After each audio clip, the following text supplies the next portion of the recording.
मुलायम सिंह के चलते जिन्होंने बाबरी मस्जिद को छूने की कोशिश की, वो गुंबद पर चढ़ तो गए लेकिन उतर नहीं सके।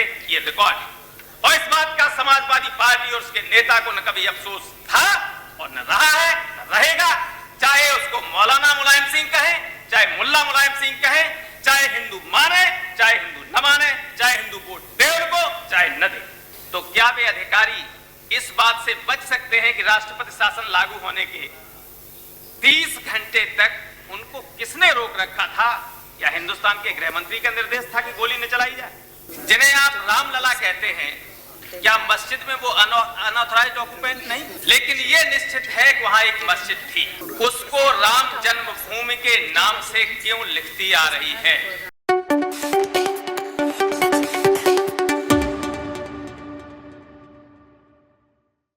इस देश में राजनीतिक स्वार्थों के लिए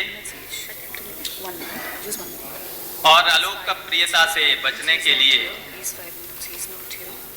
जो तथ्य हैं उनको भी सही तरीके से देश के सम्मुख प्रस्तुत नहीं किया जा रहा है।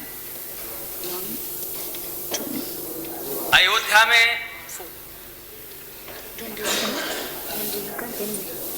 जिस जगह बाबरी मस्जिद थी वो राम जन्मभूमि थी या नहीं, ये अनिश्चित है। लेकिन ये निश्चित है कि वहां एक मस्जिद थी। ये भी निश्चित है कि 1949 में एक रात वहां मूर्तियां रख दी गई थी। प्रश्न ये उठता है कि जिस चीज के बारे में, जिन तथ्यों के बारे में अनिश्चितता हो, हिंदुस्तान की सरकार निरंतर उसको राम जन्मभूमि के नाम से क्यों लिखती आ रही है? किसी के घर में दूसरा व्यक्ति घुसा है तो उसको क्या कहते हैं? Unauthorised occupant. जिन्हें आप रामलला कहते हैं, क्या मस्जिद में वो अनऑथराइज्ड ऑक्यूपेंट नहीं? और जो कार्रवाई अनऑथराइज्ड ऑक्यूपेंट के साथ होनी चाहिए थी, कानूनन वो कार्रवाई नहीं की गई। यही सारी समस्या का मूल कारण ये रहा है। हटा देना चाहिए था। आप क्यों डरते हैं? आप मस्जिद को मस्जिद नहीं कह सकते हैं, आप जबरदस्ती मूर्तियां रख गई उनको हटाने की बात नहीं कह सकते हैं, और आप धर्मनिरपेक्षता और सेक्युलरिज्म की बात करते हैं। इसलिए मैं कहता हूं कि आप सही बात नहीं कह रहे हैं। इस सदन के माध्यम से, देश के माध्यम से सही बात नहीं कह रहे हैं। जहां तक 6 दिसंबर का प्रश्न है, घटनाएं जो 90 में हुई, जो 92 में हुई, उनमें बहुत समानता थी।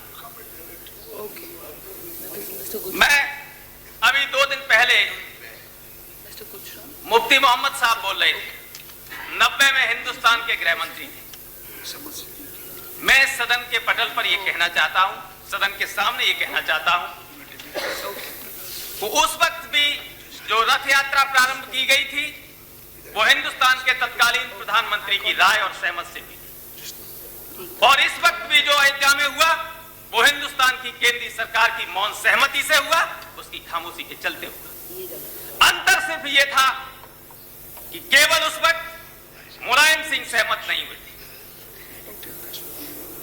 अगर मुलायम सिंह से केंद्र सरकार ने पूरा सहयोग किया होता तो यह निश्चित था कि जो तब कहा गया था कि बाबरी मस्जिद पर कोई परिंदा पर नहीं मार सकता, तो नहीं मार सकता था। फिर भी मुलायम सिंह के चलते जिन्होंने बाबरी मस्जिद को छूने की कोशिश की, वो गुंबद पर चढ़ तो गए लेकिन उतर नहीं सके। ये रिकॉर्ड है और इस बात का समाजवादी पार्टी और उसके नेता को न कभी अफसोस था और न रहा है, न रहेगा। चाहे उसको मौलाना मुलायम सिंह कहें, चाहे मुल्ला मुलायम सिंह कहें, चाहे हिंदू माने, चाहे हिंदू न माने, चाहे हिंदू वोट दे उनको, चाहे न दे। लेकिन इतिहास इस बात का साक्षी है कि हमारे नेताओं ने, हमारे राज्याध्यक्षों ने, हमारे शासनाध्यक्षों ने अपने उत्तरदायित्व का पालन नहीं किया। नतीजा यह हुआ कि हिंदुस्तान के माथे पर, हिंदुस्तान की धर्मनिरपेक्षता पर एक ऐसा कलंक लग गया जिसको कभी मिटाया नहीं जा सकता। यहां मैं कुछ बातें, कुछ सुझाव, कुछ 1-2 मिनट में माननीय आपके माध्यम से माननीय गृह मंत्री जी के सामने रखना चाहूंगा। ये सच है, अगर ये सच मान लिया जाए कि उत्तर प्रदेश के मुख्यमंत्री ने अधिकारियों को निर्देश नहीं दिया था, तो क्या वे अधिकारी इस बात से बच सकते हैं कि राष्ट्रपति शासन लागू होने के 30 घंटे तक उनको किसने रोक रखा था? या हिंदुस्तान के गृह मंत्री का निर्देश था कि गोली न चलाई जाए? और ये सारी कार्रवाई होती रही, मेकशिफ्ट टेंपल बन गया कि किसके दौरान, किसके जमाने में बना? मैं चाहूंगा कि इस बात की जांच होनी चाहिए। मैं ये भी चाहूंगा, पिछले 16 महीने के शासन के दौरान उत्तर प्रदेश की भारतीय जनता पार्टी सरकार ने जिस तरह से राष्ट्रीय स्वयंसेवक के कार्यकर्ताओं को पुलिस में और अन्य जगहों पर भर्ती किया है, जो आगे चलकर देश की सांप्रदायिक एकता के लिए खतरा पैदा कर सकते हैं, उनकी जांच होनी चाहिए।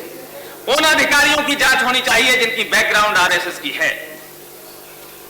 और अगर ऐसा नहीं होता है तो निश्चित रूप से ये आगे आने वाले दिनों में जो पुलिस पर आरोप लगता है, ऐसा नहीं है कि सारी पुलिस इस तरह की हो, ऐसा नहीं है कि सारी पीएसी इस तरह की हो। इसी पुलिस और पीएसी ने 90 में भी बाबरी मस्जिद की रक्षा की। अगर नेतृत्व गलत होगा, अगर लीड करने वाला गलत होगा, तो उसी दिशा में ये लोग चलेंगे। अभी 2 दिन पहले लीडर अपोजिशन मॉरलिटी की बात कर रहे हैं। मुझे कभी कभी आश्चर्य होता है, बहुत बुजुर्ग लोग हैं, सीनियर लोग हैं, और कभी कभी हमारे जैसे छोटे आदमी की बात कही हुई बुरी भी लग सकती है, लेकिन माफी के साथ मैं कहना चाहूंगा कि जब भारतीय जनता पार्टी नैतिकता की बात करती है तो इसको उसी तरह से लिया जा सकता है जैसे कोई वैश्या पतिव्रत धर्म का उपदेश दे रही हो। इनके मुंह से नैतिकता की बातें अच्छी नहीं लगती। जाने कितने लोग, मैडम पॉइंट ऑफ ऑर्डर, वैश्या भी औरत होती है, ह्यूमन बीइंग होती है, ये उसका अपमान है, ये शब्द नहीं कहना चाहिए। अरे और उसका भी वोटर है, वो वैश्या भी Satya ji, please sit down. No, please sit down. Please sit down. Satya ji, please sit down. Satya ji, please sit down. आपको करना चाहिए, आपकी बिरादरी के लोग हैं वो। Now conclude. Mr. Yadav, conclude. I'm going to call the next speaker. एक मैं ये कहना चाहूंगा, कंक्लूड तो कुछ इतनी जल्दी नहीं हो सकता है। मैं सिर्फ इतना No, you'll have to please conclude because there's no time. मैं बैठ ही जा रहा हूँ, लेकिन एक बात कह रहा हूँ कि हमने तो ये पढ़ा था कि चेयर से जो बैक बेंचर्स हैं उनको प्रोटेक्शन मिलता है, लेकिन मैं ये देख रहा हूँ कि जिनको 20 मिनट अलॉट होती है उनको तो 40 मिनट बोलने दिया जाता है, और इनको 3 मिनट अलॉट होती है, उनको 1 सेकंड का ज्यादा टाइम नहीं दिया जाता है, 1 सेकंड का भी टाइम ज्यादा नहीं दिया जाता। ये मैं लगातार देख रहा हूँ। That's why I'm sitting. I'm nothing to say. Renuka Chaudhary. ये कोई तरीके यहाँ नहीं देख रहा हूँ। I'm sorry, the House has very little time. I can't pander to every single member. He's spoken for 7 minutes. I'm sorry. I'm sorry. आपको तब टाइम होता है जिसको 20 मिनट अलॉट हो, उसको आप 50 मिनट बोलने। I know, but that I can't help. Now I'm sitting in the chair and I can only do what I'm supposed to do. Madam, Please sit down, Mr. Yadav. I've called Mrs. Renuka Chaudhary. Please sit down.